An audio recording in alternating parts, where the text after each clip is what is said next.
All right, welcome to Hannity on this busy Monday news night. This is a Fox News alert. It is now official. Credible bribery allegations against your president, Joe Biden, have taken on a whole new meaning as of today and tonight. The evidence, frankly, is overwhelming. Joe and Hunter Biden were in business together, and apparently Joe was the centerpiece of his family's get-rich-quick scheme.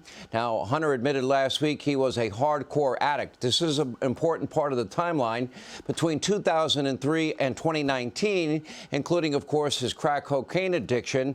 But he was not making millions from his expertise when it comes to hard drugs, hookers, prostitutes, you name it. Instead, he was allegedly selling access to what is known as the brand. That brand, of course, would be his father, Joe Biden, his position, the vice president of this country. New bombshell closed-door testimony today from Hunter Biden's longtime business partner and friend, Devon Archer, was devastating for the Biden family syndicate and the Democrats that support them. In a moment, we're going to take you inside of that hearing with House Oversight Committee Chairman James Comer and House Judiciary Committee Chairman Jim Jordan. But let's begin with what we know from Archer's testimony from earlier today. First, Joe Biden's repeated promise that he never had anything to do with his son's business deals. That was an outright lie. Both as a candidate and as a president, Joe Biden also repeatedly lied about, I never talked to my son Hunter, my brother, or anyone else for that matter, about any foreign business deals. A huge lie. And according to Archer, we learned today that Biden took part in over 20 phone calls with Hunter's foreign business associates. Now, this allegedly includes Hunter's Ukrainian partners at the Ukrainian oil giant Burisma Holdings, and more importantly, at a critical moment when the entire Ukrainian oil giant's future was hanging in the balance, it was in jeopardy. Archer claims that Burisma paid Hunter millions to sit on that board so that his father, the big guy, would shield the company from investigations. Now, go back. Remember the 1023 form, of course, by a credible source. Credible as defined by the FBI because they paid this FBI informant hundreds of thousands of dollars. But anyway, they quoted the Burisma CEO on that 1023 form as saying he thought Hunter was stupid. He thought his dog was smarter than Hunter Biden, how he didn't want to pay the Bidens, but he forked over $5 million for each of them, and how it would take people 10 years for anybody to figure out how those payments were made.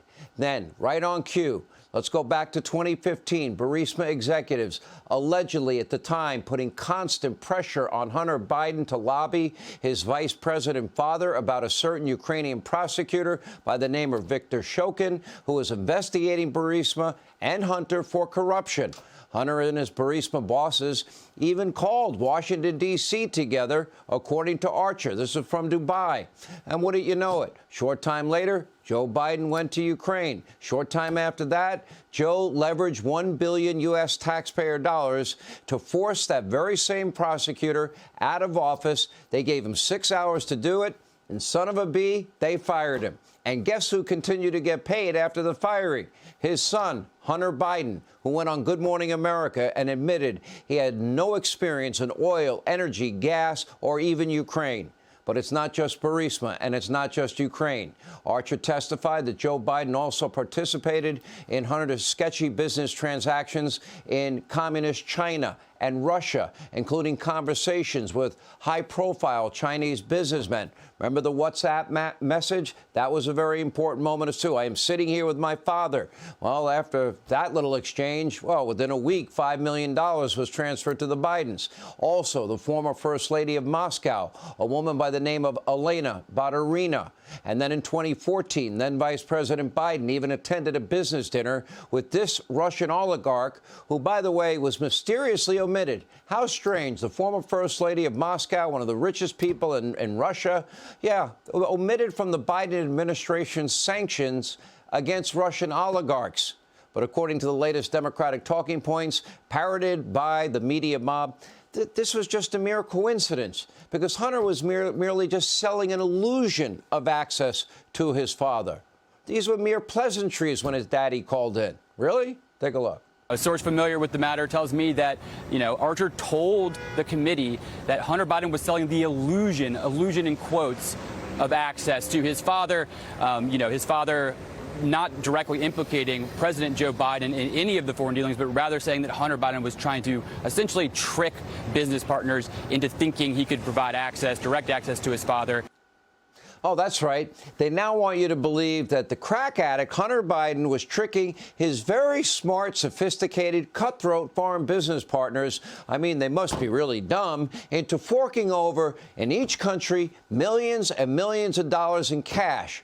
Or rather, he was just performing an illusion.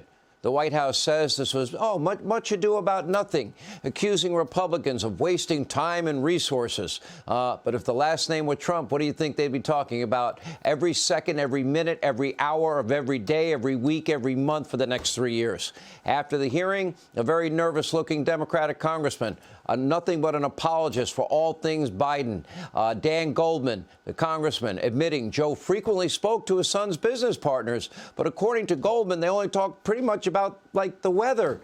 And remember, Joe Biden said repeatedly he never one time talked to his son, his brother, or anybody for that matter about their foreign business dealings. Take a look. You're saying that the speakerphone conversations, they don't seem concerning to you because there was no specifics about business, and it just seemed like it was clear that it was part of the daily conversations that Hunter Biden had with his father, and it was and sounded like most of the time now President Biden didn't even know who the people he was at dinner. He was just asked to say hello. And he would, talk about the way he described it several times. They asked over and over and over. He described what the weather was, what's going on your end. Clearly, he talked, whether it was about the weather or whatever, but he said specifically that he's never talked to them. Doesn't this contradict them? I don't know what his comment is, and if we're gonna, I don't think that's what he said. He never said that he has never spoken to anyone. He said that he had nothing to do with Hunter Biden's business dealings. If he says hello to someone that he sees his son with, is he supposed to say, "Hi, son"? Oh, no, I'm not going to say hello to the other people at the table or the other people on the phone. It's kind of a preposterous premise to think that a father should not say hello to people that the son are at dinner with. 20-plus business meetings, foreign business partners, millions of dollars on the line. The CEO of Burisma right there in the room. Joe Biden on speaker. How's the weather in Ukraine? Now, of course, we all remember the big lie. Again and again, as a candidate and as president, Joe Biden said he never had anything to do with his son's business deals, never spoke to him about these business deals, not one time. Now, here's a question. Why would Joe Biden lie so passionately? He's only talking about the weather. And if Hunter was conducting legitimate business, well, I'd like to know what services he was rendering exactly. What value did he add to Burisma? What value did he add to the former First Lady of Moscow, the oligarch? What value did he add to the CEFC executives that he was dealing with, China's big oil company, state-run oil company? It's pretty obvious everything centered around Pops. And by the way, over the weekend on Saturday, his father's DOJ, they sent a nice letter demanding that Devon Archer soon report to prison for an unrelated conviction. He has a year he has to serve. Some believe a blatant intimidation tactic. Archer's attorneys and the DOJ now claim, oh, no, the letter was totally unrelated, just bad timing. Another strange coincidence. And according to the DOJ, they always act with the upright honor and integrity. A higher honor, we've heard that before. Well, except for the truly unbelievable sweetheart deal with Hunter that fell apart after a federal judge started asking simple questions like, OK, why are you agreeing not to charge Hunter on any other issue moving forward? Oh, that was the real deal. Anyway, questions we have a lot tonight. Jim Jordan has announced a new joint House investigation, by the way, into that deal. But make no mistake, this is now a two-part scandal. It involves serious bribery allegations against the sitting president of the United States and a cover-up by his Department of Justice that has been politicized and weaponized, that same DOJ that throws the book at his chief political rival. That guy's name is Donald Trump. And meanwhile, remember Hunter Biden's pricey portraits of a crackhead? Well, we have breaking news at this hour. John Solomon's editor-in-chief, justthenews.com. Some of those masterpieces pieces, paint by numbers, might have gone all the way to China.